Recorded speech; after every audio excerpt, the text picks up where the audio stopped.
La casa del juez es un relato de fantasmas del escritor irlandés Bram Stoker, publicado póstumamente en 1914.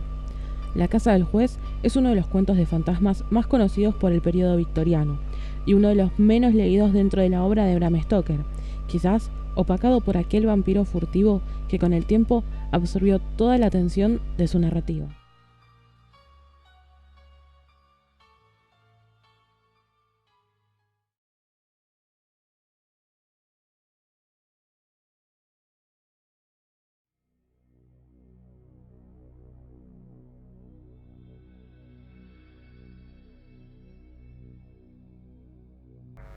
La casa del juez, de Bram Stoker. Próxima a la época de exámenes, Malcolm Malcolmson decidió ir a algún lugar solitario donde poder estudiar sin ser interrumpido. Temía las playas por su atractivo y también desconfiaba del aislamiento rural, pues conocía desde hacía mucho tiempo sus encantos. Lo que buscaba era un pueblo donde nada le distrajera del estudio. Frenó sus deseos de pedir consejo, pues pensó que cada uno le recomendaría un sitio ya conocido donde, indudablemente, tendría amigos. Malcolmson deseaba evitar las amistades, así que decidió buscar por sí mismo. Hizo su equipaje, tan solo una maleta con un poco de ropa y todos los libros que se necesitaban, y compró un billete para el primer nombre desconocido que vio en los itinerarios de los trenes de cercanías. Cuando al cabo de 3 horas de viaje se apeó en Berchurch, se sintió satisfecho de lo bien que había conseguido borrar sus pistas para poder disponer del tiempo y la tranquilidad necesarios para proseguir sus estudios. Acudió de inmediato a la única fonda del lugar y tomó una habitación para la noche. Benchurch era un pueblo donde se celebraban regularmente mercados, y una semana de cada mes era invadido por una enorme muchedumbre, pero durante los restantes 21 días no tenía más atractivo que los que pueda tener un desierto.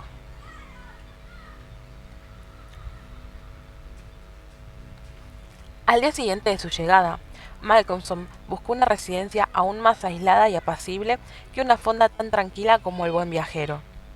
Solo encontró un lugar que satisfacía realmente sus más exageradas ideas acerca de la tranquilidad. Realmente, tranquilidad no era la palabra apropiada para aquel sitio.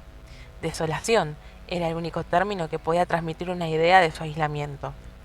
Era una casa vieja, anticuada, de construcción pesada y estilo jacobino, con macizos gabletes y ventanas, más pequeñas de lo acostumbrado y situadas más alto de lo habitual en esas casas. Estaba rodeado por un alto muro de ladrillos sólidamente construido. En realidad, daba más la impresión de un edificio fortificado que de una simple vivienda. Pero todo esto era lo que le gustaba a Malcolmson. He aquí, pensó, el lugar que estaba buscando, y solo si lo consigo me sentiré feliz. Su alegría aumentó cuando se dio cuenta de que estaba sin alquilar en aquel momento. En la oficina de correos averiguó el nombre del agente, que se sorprendió mucho al saber que alguien deseaba ocupar parte de la vieja casona. El señor Carnford, abogado local y agente inmobiliario, era un amable caballero de edad avanzada que confesó con franqueza el placer que le producía el que alguien desease alquilar la casa. A decir verdad, señaló, me alegraría por los dueños, naturalmente, que alguien ocupase la casa durante años, aunque fuera de forma gratuita, si con ello el pueblo pudiera acostumbrarse a verla habitada. Ha estado vacía durante tanto tiempo que se ha levantado una especie de prejuicio absurdo a su alrededor, y la mejor manera de acabar con él es ocuparla. Aunque solo sea, añadió alzando una astuta mirada hacia Malcolmson, por un estudiante, que desea quietud durante algún tiempo. Malcolmson juzgó inútil pedir detalles al hombre acerca del absurdo prejuicio. Sabía que sobre aquel tema podría conseguir más información en otro lugar. Pagó por adelantado 3 meses. Se guardó el recibo y el nombre de una señora que posiblemente se comprometería a ocuparse de él, y se marchó con las llaves en el bolsillo. De ahí fue directamente a hablar con la dueña de la fonda, una mujer alegre y bondadosa a la que pidió consejo acerca de qué clase y cantidad de víveres y provisiones necesitaría. Ella alzó las manos con estupefacción cuando él le dijo dónde pensaba alojarse. En la casa del juez no, exclamó, palideciendo. Él respondió que ignoraba el nombre de la casa, pero le explicó dónde estaba situada. Cuando hubo terminado, contestó: Sí, no cabe duda de que es el mismo sitio, es la casa del juez. Entonces él le pidió que le hablase de la casa, por qué se llamaba así y qué tenía ella en contra. La mujer le contó que en el pueblo la llamaban así porque hacía muchos años, no podía decir exactamente cuántos, puesto que ella era de otra parte de la región, pero debían de ser al menos unos 100 o quizás más. Había sido el domicilio de cierto juez que en su tiempo inspiró gran espanto a causa del rigor de sus sentencias y de la hostilidad con la que siempre se enfrentó a los acusados en su tribunal. Acerca de lo que había en contra de la casa no podía decir nada. Ella misma lo había preguntado a menudo, pero nadie la supo informar.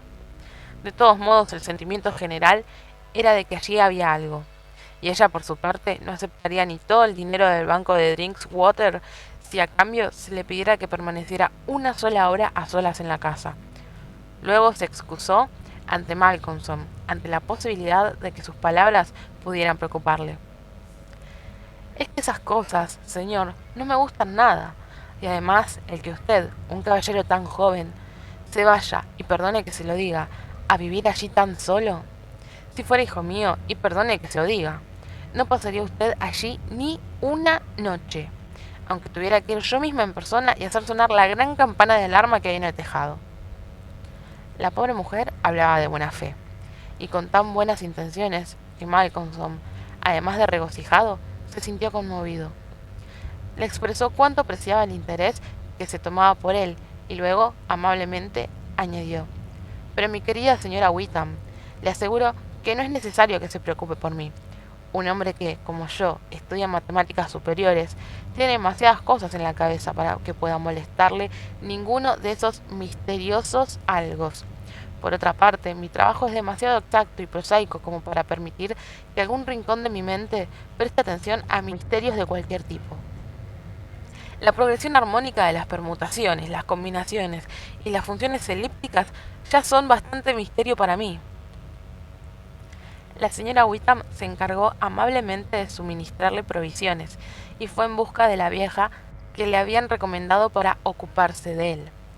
Cuando, al cabo de horas, regresó con ella a la casa del juez, se encontró con la señora Witham, que le esperaba en persona, junto con varios hombres y chiquillos llevando paquetes e incluso de una cama que habían transportado en una carreta, puesto que, como dijo ella, aunque era posible que las sillas y las mesas estuvieran todas muy bien conservadas y fueran utilizables, no era bueno ni propio de huesos jóvenes descansar en una cama que no había sido oriada desde hacía por lo menos 50 años. La buena mujer sentía todas las luces de curiosidad por ver el interior de la casa, y recorrió todo el lugar, pese a manifestarse tan temerosa que al menor ruido se aferraba a Malcolmson, del cual no se separó ni un solo instante. Tras examinar la casa, Malcolmson decidió ocupar el comedor, que era espacioso como para satisfacer sus necesidades, y la señora Witham, con ayuda de la señora Dempster, la asistenta, procedió a ordenar las cosas. Una vez desempaquetados todos los bultos, Malcolmson vio que, con bondadosa provisión, la mujer le había enviado de su propia cocina provisiones suficientes para varios días. Antes de marcharse, la mujer expresó toda clase de buenos deseos y, ya en la misma puerta, se volvió para decir: Quizás, señor, ya que la habitación es grande y con muchas corrientes de aire, puede que no le venga mal instalar uno de esos biombos grandes alrededor de la cama por la noche. Pero, la verdad sea dicha, yo me moriría de miedo si tuviera que quedarme aquí encerrada con toda esa clase de cosas que asomarán sus cabezas por los lados o por encima del biombo y se pondrán a mirarme. La imagen que acababa de buscar fue excesiva para sus nervios y huyó precipitadamente. La señora Dempster, con aires de superioridad, lanzó un despectivo resoplido cuando se hubo oído la otra mujer, y afirmó categóricamente que ella por su parte no se sentía en absoluto inclinada a atemorizarse ni ante todos los duendes del mundo. Le dirá usted lo que pasa, señor, dijo. Los duendes son toda clase de cosas, menos duendes. ratas, ratones y escarabajos, y puertas que crujen, y tejas caídas, y tiradores de cajones que aguantan firmes cuando usted tira de ellos y luego se caen solos en medio de la noche. Observe el zócalo de la habitación. Es viejo. Tiene cientos de años. ¿Cree usted que no va a haber ratas y escarabajos ahí detrás? Claro que sí. ¿Imagina usted que no va a verlos? Claro que no. Las ratas son los duendes, se los digo yo, y los duendes son las ratas, y no crea otra cosa. Señora Dempster, dijo gravemente Malcolmson con una pequeña inclinación de cabeza, sabe usted más que un catedrático de matemáticas. Permítame decirle que, en señal de mi estima hacia su salud mental, cuando me vaya le daré la posesión de esta casa, y le permitiré que resida aquí usted sola durante los 2 últimos meses de mi alquiler, puesto que las 4 primeras semanas bastarán para mis propósitos. Muchas gracias por su amabilidad, señor, respondió ella, pero no puedo dormir ni una noche fuera de mi dormitorio. Vivo en la casa de caridad de Greenhow, y si pasara una sola noche fuera de mis habitaciones, perdería todos los derechos de seguir viviendo allí. Las reglas son muy estrictas, y hay demasiada gente esperando una vacante para que yo me decida a correr el menor riesgo. Si no fuera por esto, señor, me vendría con mucho gusto a dormir aquí para atenderle durante su estancia. Mi buena señora, he venido aquí con el propósito de estar solo, y créame que le estoy profundamente agradecido al difunto señor Greenhow por haber organizado su casa de caridad, o lo que sea, de forma tan admirable que me vea privado por la fuerza de la oportunidad de tan terrible tentación. San Antonio en persona no habría podido ser más rígido al respecto. La vieja se rió secamente. Ah, ustedes los señoritos jóvenes se asustan de nada. Puede estar seguro que encontrará aquí toda la soledad que desea. Y se puso a trabajar en la limpieza, y, al anochecer, cuando Malcolmson regresó de dar su paseo, siempre llevaba uno de sus libros para estudiar mientras paseaba. Se encontró con la habitación barrida y aseada, un fuego ardiendo en la chimenea y la mesa servida para la cena con las excelentes provisiones de la señora Witham. Esto sí es comodidad, dijo mientras se frotaba las manos. Tras terminar de cenar, volvió a sus libros, echó más leña al fuego, avivó la lámpara y se sumergió en su duro trabajo. No hizo ninguna pausa hasta más o menos las 11, cuando suspendió su tarea durante unos momentos para avivar el fuego y hacerse una taza de té. El descanso era un lujo para él, y lo disfrutaba con una sensación de delicioso desahogo. El fuego reavivado saltó y chisporroteó, y proyectó extrañas sombras en la antigua habitación, y, mientras tomaba sorbos del té caliente, gozó con la sensación de aislamiento de sus semejantes. Fue entonces cuando notó por primera vez el ruido que hacían las ratas.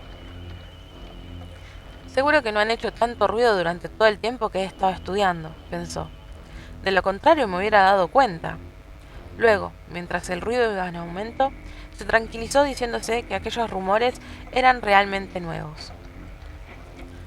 Resultaba evidente que al principio las ratas se habían asustado por la presencia de un extraño y por la luz del fuego y la lámpara, pero a medida que pasaba el tiempo se habían vuelto más atrevidas y ya se hallaban entretenidas de nuevo en sus ocupaciones habituales. Y eran realmente activas. Subían y bajaban por detrás de la pared, por encima del cielo raso, por debajo del suelo, se movían, corrían, bullían, roían y arañaban. Malcolmson sonrió al recordar las palabras de la señora Dempster. Los duendes son las ratas, y las ratas son los duendes.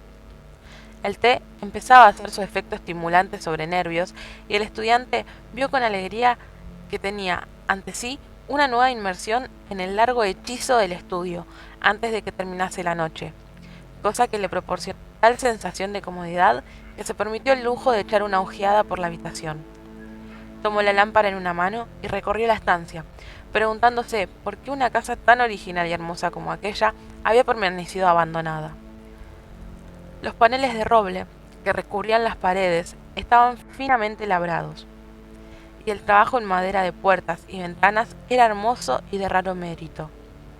Había algunos cuadros viejos en las paredes, pero estaban tan cubiertos de polvo y suciedad que no pudo distinguir ningún detalle.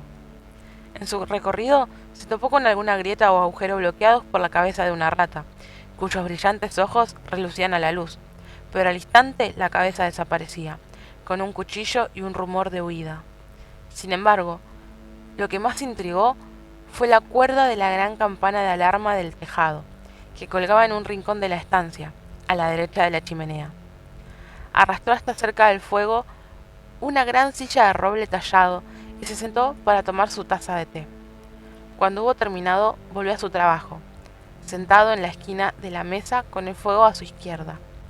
Durante un rato, las ratas perturbaron su estudio con su continuo rebullir, pero acabó por acostumbrarse al ruido, del mismo modo que uno se acostumbra al tic-tac de un reloj o al rumor de un torrente, y así se sumergió de tal forma en trabajo que nada en el mundo, excepto el problema que estaba intentando resolver, hubiera sido capaz de hacer mella en él.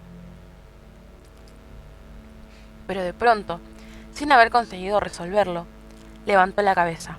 En el aire notó esa sensación tan peculiar que precede al amanecer y que tan temible resulta para los que llevan vidas dudosas. El ruido de las ratas había cesado. Desde luego tenía la impresión de que había cesado hacía tan solo unos instantes y que precisamente había sido este repentino silencio lo que le había obligado a levantar la cabeza. El fuego se había ido apagando, pero todavía arrojaba un profundo y rojo resplandor. Al mirar en esa dirección, y a pesar de toda su sangre fría, sufrió un sobresalto. Allí, sobre la silla de roble tallado y alto respaldo, a la derecha de la chimenea, había una enorme rata que le miraba fijamente con sus tristes ojillos. Hizo un gesto para ahuyentarla, pero la rata no se movió, ante lo cual hizo un ademán de arrojarle algo. Tampoco se movió, sino que le mostró encolerizada sus grandes dientes blancos. A la luz de la lámpara, sus crueles ojillos brillaban con una luz de venganza. Malcolmson se asombró y, tomando el atizador de la chimenea, corrió hacia la rata para matarla.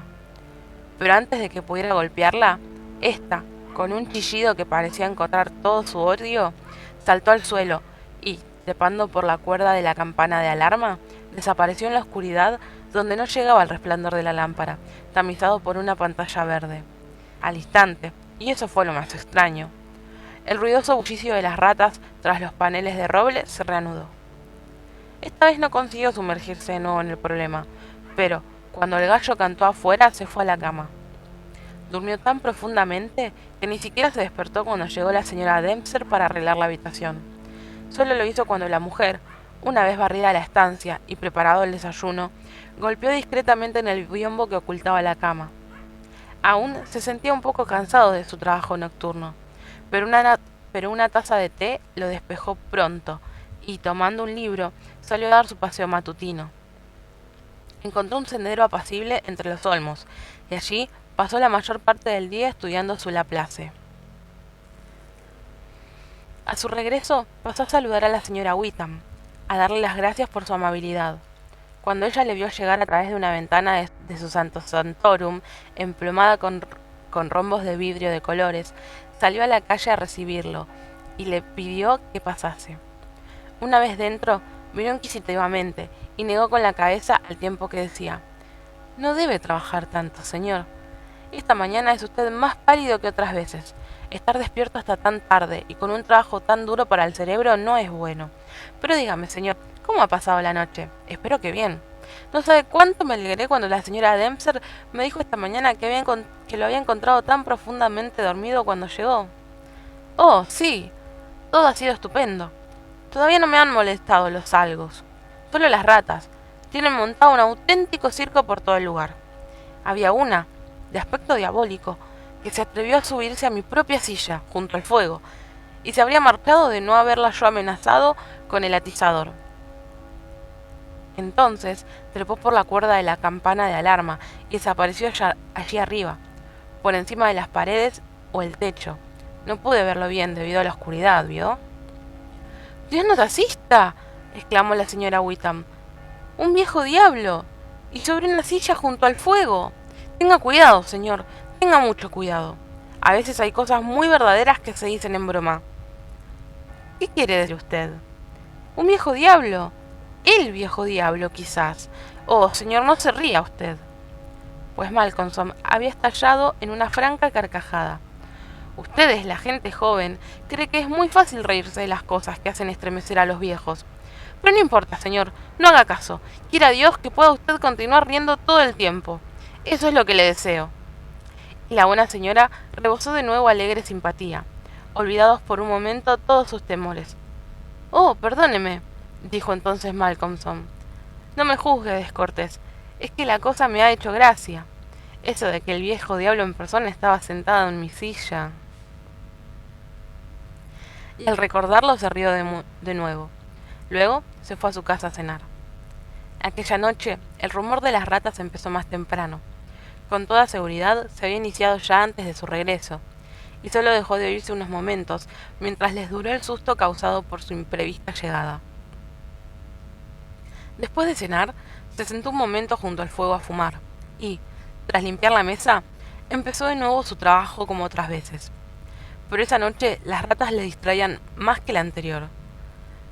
Cómo correteaban de arriba abajo, por detrás y por encima, cómo chillaban, roían y arañaban, y cómo, más atrevidas a cada instante, se asomaban a las bocas de sus agujeros por todas las grietas y resquebrajaduras del zócalo, con sus ojitos brillantes como lámparas diminutas, cuando se reflejaba en ellos el fulgor del fuego. Pero para el estudiante, habituado sin duda a ellos, esos ojos no tenían nada de siniestro. Por el contrario, solo veía en ellos un aire travieso y juguetón. A menudo, las más atrevidas hacían incursiones por el suelo o a lo largo de las molduras de la pared. Una y otra vez, cuando empezaban a molestarle demasiado, Malcolmson hacía un ruido para asustarlas, golpeaba la mesa con la mano o emitía un fiero shh, shh, para que huyesen inmediatamente a sus escondrijillos. Así transcurrió la primera mitad de la noche. Luego, a pesar del ruido, Malcolmson fue sumergiéndose cada vez más en el estudio. De repente, alzó la vista, como la noche anterior, dominado por una súbita sensación de silencio. No se oía ni el más leve ruido de roer, chillar o arañar. Era un silencio de tumba.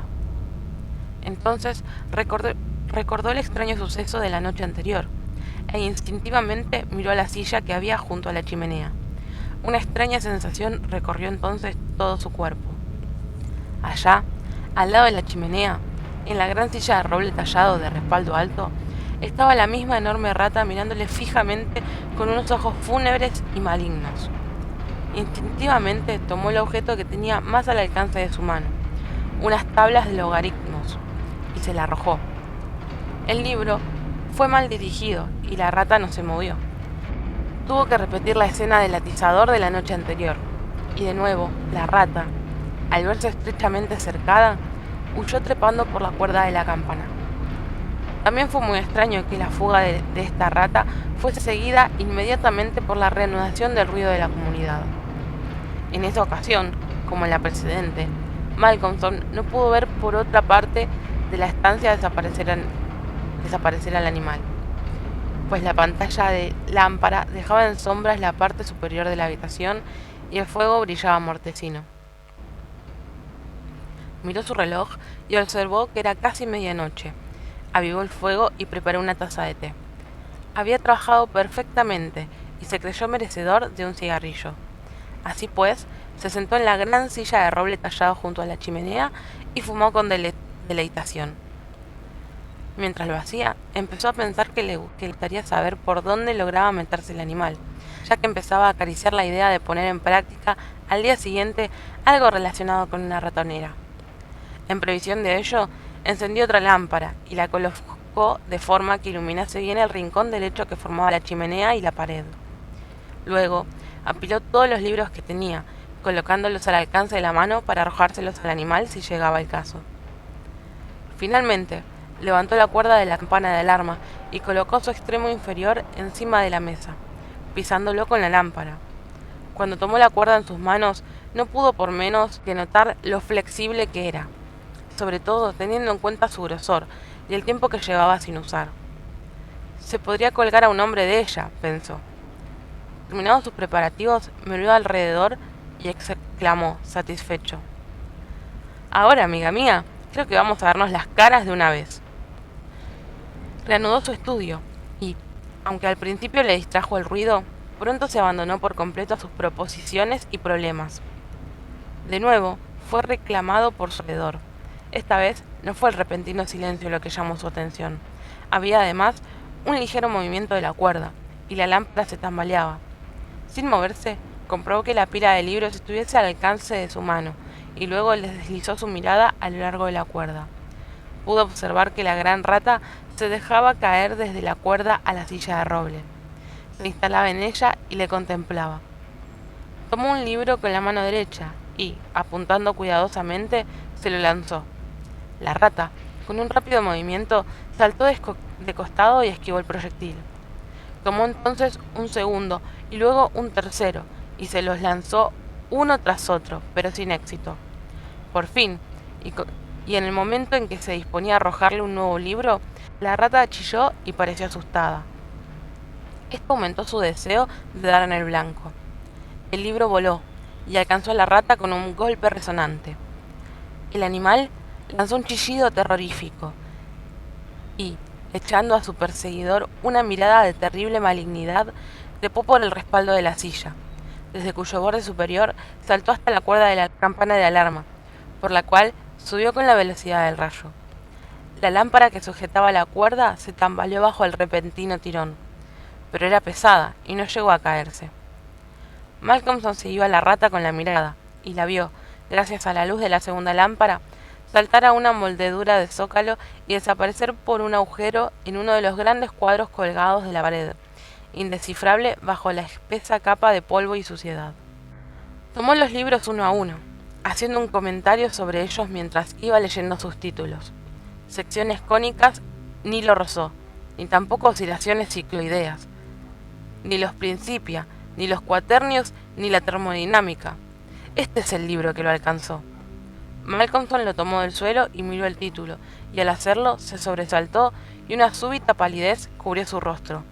Miró a su alrededor, inquieto, y se estremeció levemente mientras murmuraba para sí: «La Biblia que me dio mi madre.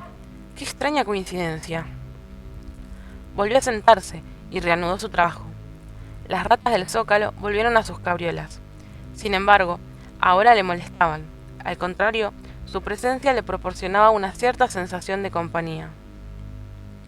Pero no pudo concentrarse, y después de intentar inútilmente dominar el tema que tenía entre manos, lo dejó con desesperación y fue a acostarse, justo cuando el primer resplandor del amanecer penetraba furtivamente por la ventana que daba al este. Durmió pesadamente pero inquieto, y soñó mucho cuando le despertó la señora Dempster, y ya muy entrada la mañana, su aspecto era de haber descansado mal. Durante algunos minutos no pareció darse cuenta exacta de dónde se encontraba.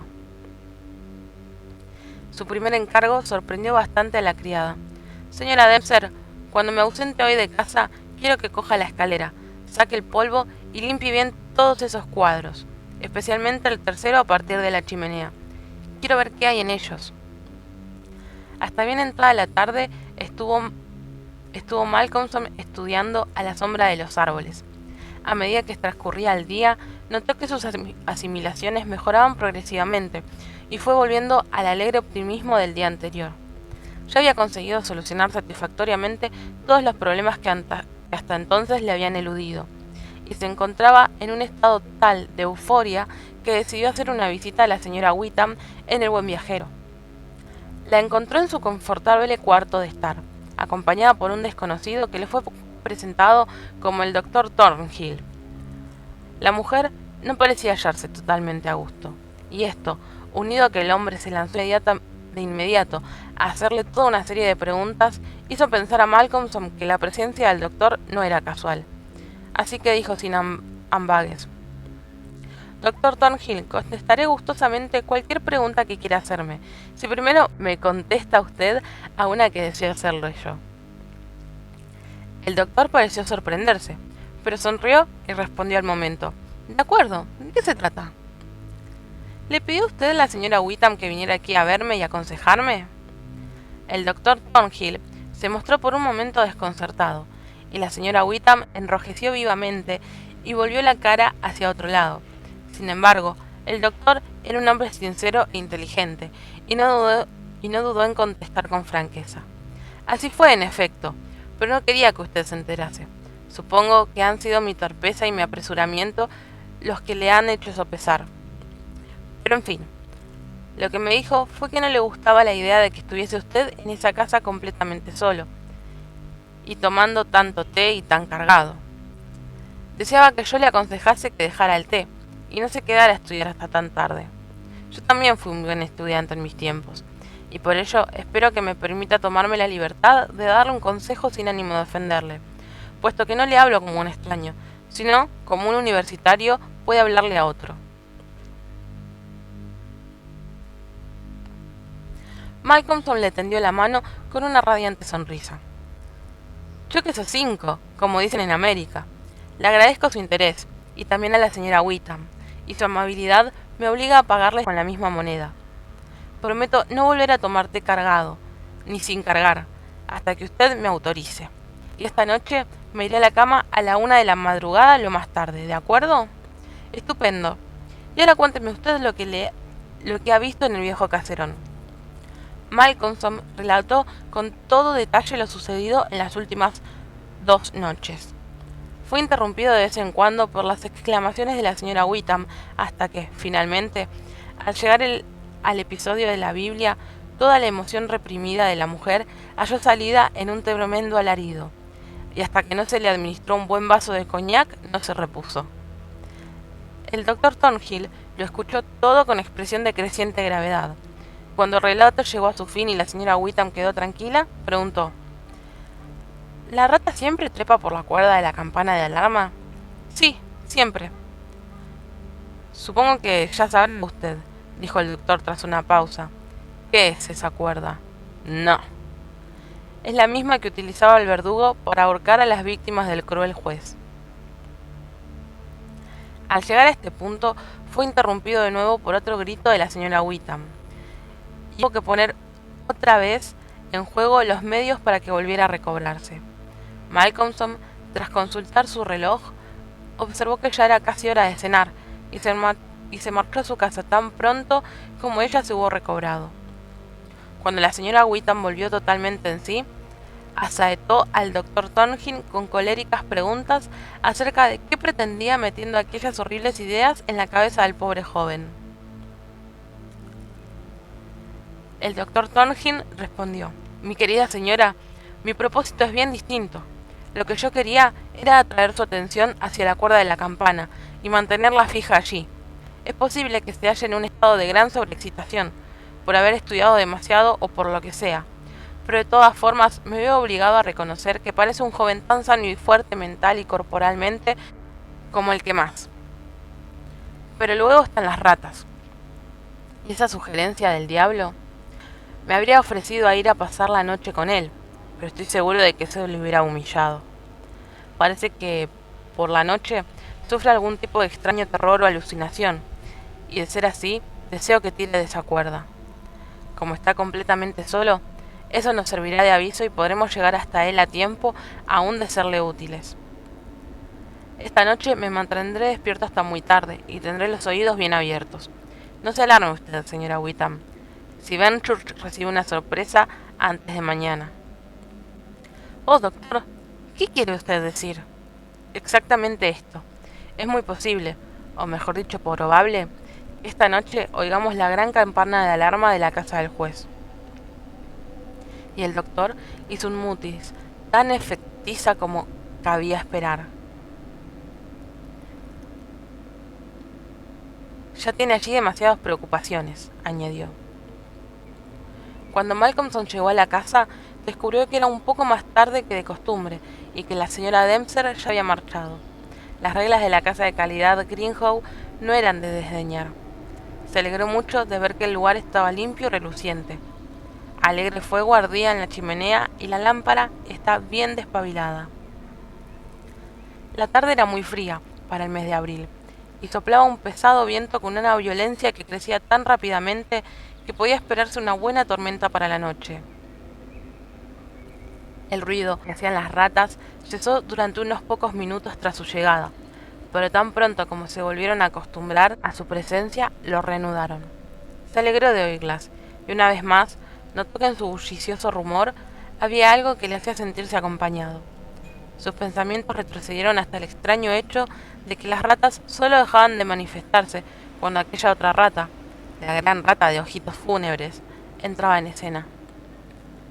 Solo estaba encendida la lámpara de lectura, cuya pantalla verde mantenía en sombras el techo y la parte superior de la estancia, de tal modo que la alegre y rojiza luz de la chimenea se extendía cálida y agradable por el pavimento. Brillaba sobre el blanco mantel que cubría la mesa. Malcolmson se sentó a cenar con un buen apetito y espíritu alegre. Después de cenar y fumar un cigarrillo, se entregó firmemente a su trabajo, decidido a que nada le distrajese, pues recordaba la promesa hecha al doctor y quería aprovechar de la mejor manera posible el tiempo de que disponía. Durante más de una hora trabajó sin problemas.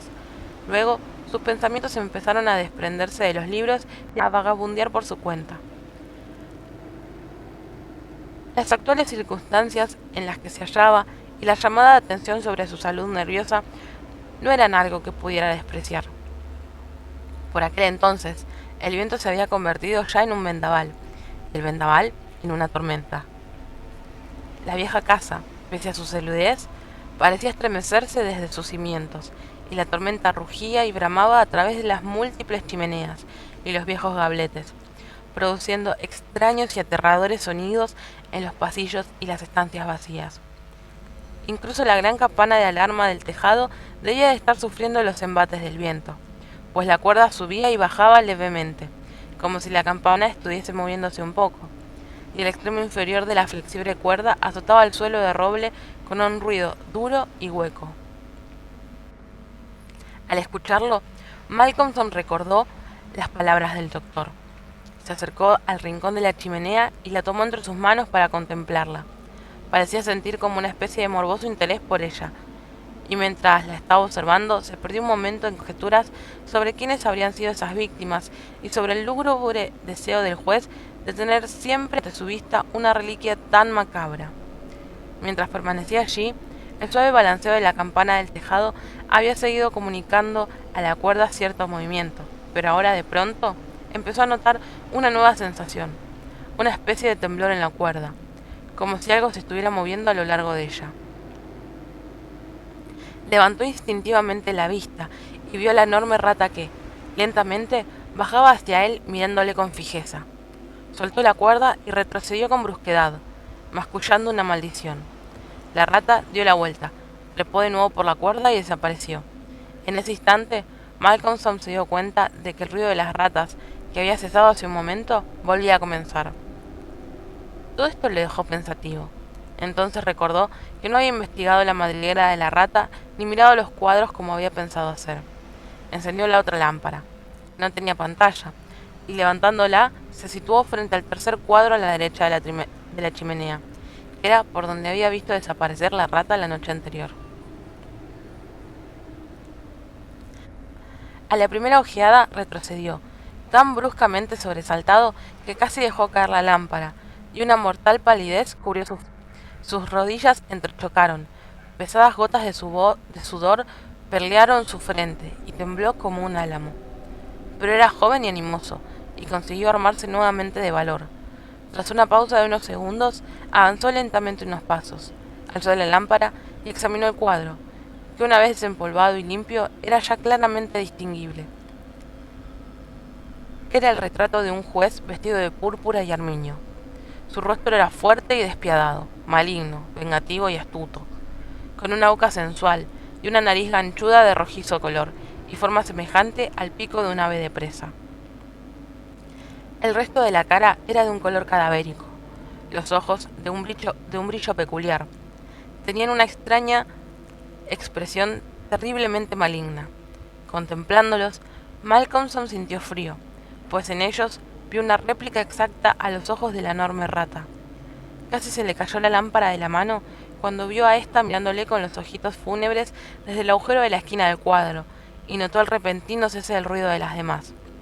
Pese a ello, volvió a reunir todo su valor y continuó examinando la pintura.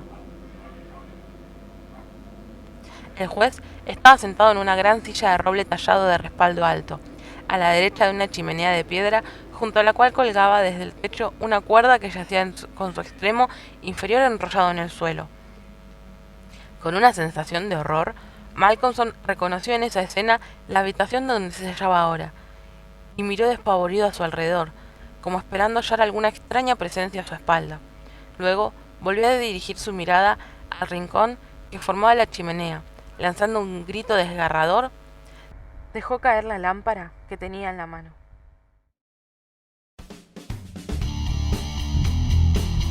¿Te quedaste con ganas de más?